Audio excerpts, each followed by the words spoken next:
Hola, buenas tardes. Hoy vamos a hablar de un libro, de un clásico que se llama Rojo y Negro, de Stendhal. Stendhal fue un escritor francés de finales del siglo XVIII, principios del siglo XIX, que sirve de enlace entre lo que es la generación, digamos, de la enciclopedia, que dio origen a la Revolución Francesa, y los grandes novelistas del siglo XIX de Francia. De hecho, él pues es mayor que todos los personajes, que Victor Hugo, que el mismo Balzac, que Flaubert, que todos aquellos grandes novelistas que revolucionaron la forma de contar en el siglo XIX. Y por tanto es un personaje, digamos, diferente. Diferente, primero porque trae una situación generacional que los separa tanto de los enciclopedistas como de aquellos grandes novelistas del siglo XIX.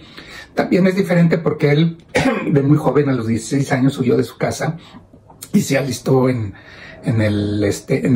los ejércitos de Bonaparte.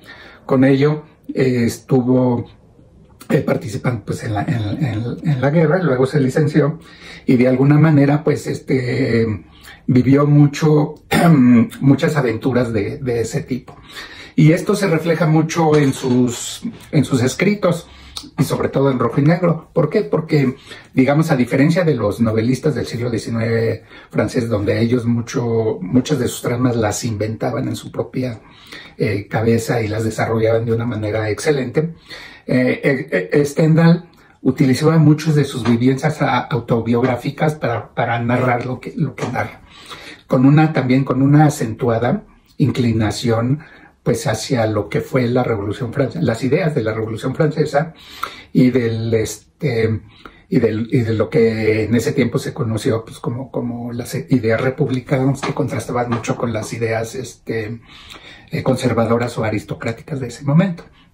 Entonces, mucha de su obra, o yo diría la gran mayoría, está impregnada de esas ideas que determinan incluso los personajes. Ahorita vamos a hablar un poco de él. También es importante decir de él que él era un hombre feo. Era un hombre feo y chaparro, ¿no? Sin embargo, era un Don Juan o un seductor. Él buscó mucho el amor de las mujeres de una manera hedonista. De hecho, es un teórico del amor. Él tiene un libro que se llama Del amor, por cierto. Le gustó mucho, pero no como los personajes que él describe en términos de un arribismo social, sino pues más bien en términos del hedonismo y de su naturaleza, ¿no? Esto con la mezcla de las ideas que tenía de ser un convencido de los postulados de la República y de la Revolución, pues dio una buena mezcla de escritor que lo hace único e inseparable. Muchas corrientes lo llaman como el iniciador, el precursor del realismo social, ¿no? Que llegó en su máxima expresión con Flaubert y con Balzac. Pero otros también lo llaman como el último llamado del romanticismo. Entonces, en sus libros hay una mezcla de estas dos corrientes que también lo hace único y lo hace muy interesante. Por último, antes de entrar a la trama, a mí me gustaría decir que todos sus libros, al menos los que yo he leído, Las Crónicas Italianas, La Cartuja de Parma, Rojo y Negro, del Amor, tiene una autobiografía que se llama Biografía de Henri Biel. Creo que es su nombre, no sé si pronuncio bien, pero es un nombre real, porque Stendhal es un seudónimo. Todas tienen una crónica muy interesante, un desarrollo de su trama muy adictivo, que los hace leérselos rápidamente, ¿no? Bueno, hablemos de Rojo y Negro. Rojo y Negro, como verán, es su primera novela larga, después de escribir Las Crónicas Italianas. Es una novela, dependiendo del tipo de edición, pero más o menos de 750 páginas. Y bueno, ¿de qué trata? Pues básicamente trata de una revista. Es el ascenso y la caída de Julián Sorel.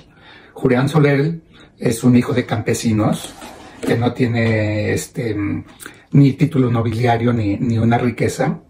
y él, pero sí tiene una inteligencia que es por encima del promedio de los campesinos donde él vive, por ejemplo, de sus hermanos, que les permite de alguna manera ascender, dentro del contexto social. Ahorita vamos a platicar más.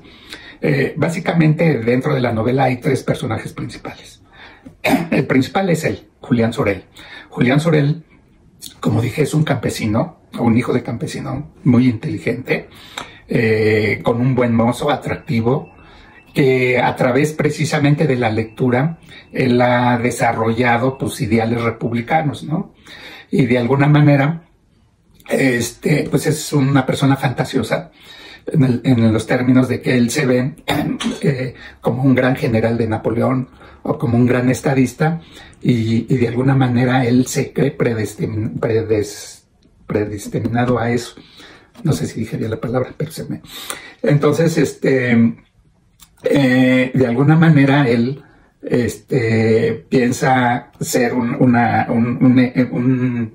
elemento transformador, pero no un elemento transformador de la sociedad, sino más bien un elemento transformador de su naturaleza de pobre y campesino, ¿no?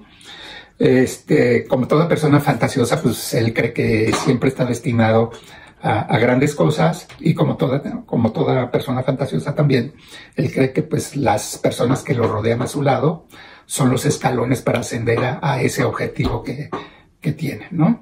Por otra parte, pues él también escoge,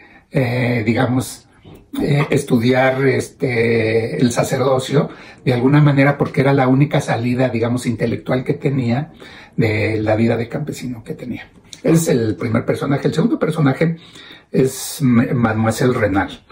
Ella es una aristocrática provinciana, 10 años mayor que Julián Sorel, de alguna manera inocente todavía por donde ha vivido, pero que nunca ha experimentado el amor. Y lo más importante, nunca ha experimentado el amor y sobre todo la pasión. Que de alguna manera con la entrada en la escena de Julián Sorel, ella empieza a sentir cosas que nunca en su vida había sentido, y de alguna manera empieza a ser seducida por Julián Sorel, ¿no? La interacción de él se da en el momento en que el esposo de Mademoiselle Renal contrata a Julián Sorel como tutor de sus hijos. Y ahí se van dando una serie de mezclas y de relaciones entre ellos que no las voy a detallar porque son parte del libro y yo creo que vale la pena leerlo.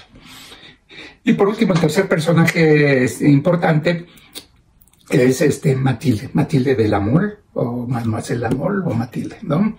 Ella es hija de un aristócrata adinerado, que vive en una típica parisina, seductora, bella, deseada por muchos hombres, pero también orgullosa, y a diferencia de Mademoiselle Renal, educada no solo en términos de la educación social, sino en términos de los libros, digamos con cierto bagaje cultural por encima de la provinciana, ¿no? Sin embargo, en ella predominan pues su origen aristocrático y orgulloso, y sobre todo pues la diferencia entre las castas que hay entre pues, alguien aristocrático y un campesino, ¿no? De alguna manera ella conoce a Julián Sorel cuando él entra como secretario de su papá, que es un marqués muy renombrado, y participante en la corte, ¿no? Estos 3 personajes se van entrecruzando a través de la novela y van precisamente interactuando, a veces retrocediendo y avanzando en todo este efecto del amor que desarrollan. Aquí yo creo que lo importante también es señalar que de alguna manera Julián Sorel las va seduciendo a estas 2 muchachas a través de qué, pues a través de su físico, pero también a través de su capacidad intelectual de interpretar lo que está viviendo.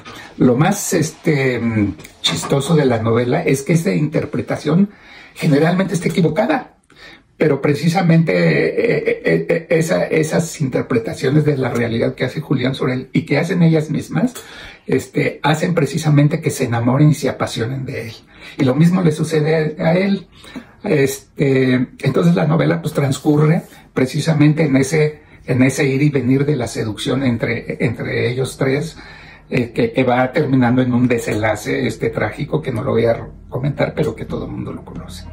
Ahora bien, ¿de qué se trata? ¿Qué es lo que realmente hace la pena leer este libro, ¿no? Lo primero es que Stendhal es un precursor de lo que es la psicología del personaje. Es un precursor antes de Dostoyevsky, que es el gran maestro y que muchos lo consideran el mejor novelista del mundo. Pues Stendhal es básicamente un precursor de la psicología del personaje, en el entendido de que gran parte de la novela retrata precisamente cómo ellos van interpretando los movimientos de las otras personas y sus propios movimientos. Pero no solo en términos sentimentales, como lo diría Jane Austen, ¿no? Jane Austen diría, pues, qué es lo que ella describe, lo que van sintiendo cada una. Sino no solo en este sentido Stendhal da más, sino también lo mezcla con los intereses políticos, con las ideas políticas del momento, y con las posibles repercusiones de la situación social. Esto lo que hace es que hace más ricos los personajes, porque los malos entendidos o los entendidos no solo se dan a través de las creencias sentimentales o de las pasiones sentimentales que desarrollan, sino también se dan a través de las creencias intelectuales o de las pocas credenciales intelectuales que unos tengan, lo que hace más rico el personaje, y además lo hace contradictorios, porque muchas veces este proceso de seducción no solo se da a través del físico o de los sentimientos, sino también de las ideas. Eso es muy importante de todos los personajes y creo que acerca mucho a la realidad, ¿no? Tomando en cuenta, como les decía al principio, que Stendhal era una persona, pues, bastante fea, pero que de alguna manera tuvo sus éxitos en la seducción, ¿no? Entonces, como les decía, este estudio psicológico de los personajes hace que se interrelacionen en toda la trama, y lo hace de una manera tan amena que uno se mete en cada uno de ellos y hay escenas que yo diría hilarantes, ¿no? Precisamente porque un entendido de un personaje es un malentendido del otro, y en lugar de hacerlos que se separen, se hacen que se junten. Ahora bien, ¿por qué Julián Sorel es un personaje que nos atrae y nos repele, ¿no? Porque aquí Stendhal desarrolla a través del personaje una teoría de lo que él llama el amor cerebral, ¿no? Que viene precisamente de este estudio de personajes, ¿no? Entonces, Julián Sorel se apasiona de estas mujeres en la medida, primero, en que ellas les abren la puerta, porque ellas son las que abren la puerta, ¿no? Y segundo, en la medida en que él ve de alguna manera en ellas un reflejo de su fantasía de lo que debe ser la realidad y las mujeres, ¿no? Y esos malentendidos que se van dando a través de las relaciones, pues lo van fortaleciendo, ¿no? Algo también muy importante que sí me gustaría comentar es que él, al final del día, es una revista y un ascensor social, ¿no? ¿Por qué? Porque desde la sociedad en donde él pervive, no tiene ninguna posibilidad de sobresalir dentro de la sociedad francesa por su origen campesino y de alguna manera por su propia presentación, que él lo va superando. Sin embargo, siempre queda en el personaje aquella fantasía de que él está destinado a grandes cosas y que pues y para ello pues tiene que pasar sobre cualquier cosa, porque no solo pasa sobre las mujeres, sino pasa sobre sus amigos y sus profesores, o sus profesores que eran realmente prelados de la iglesia que lo impulsan. Por último, ¿por qué se llama rojo y negro? Ahí hay dos interpretaciones. La primera tiene que ver con que el rojo representa la salida militar, que era la única posibilidad que él tenía para crecer, y el negro la salida eclesiástica.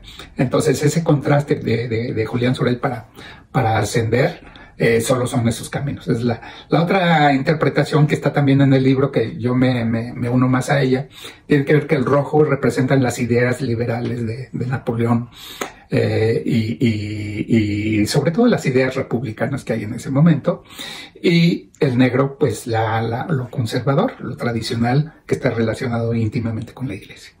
La verdad, es un libro que vale la pena leer, es un clásico de la literatura. Hay muchísimo más de lo que yo he dicho, yo creo que hay 20.300 reseñas sobre esto, pero yo les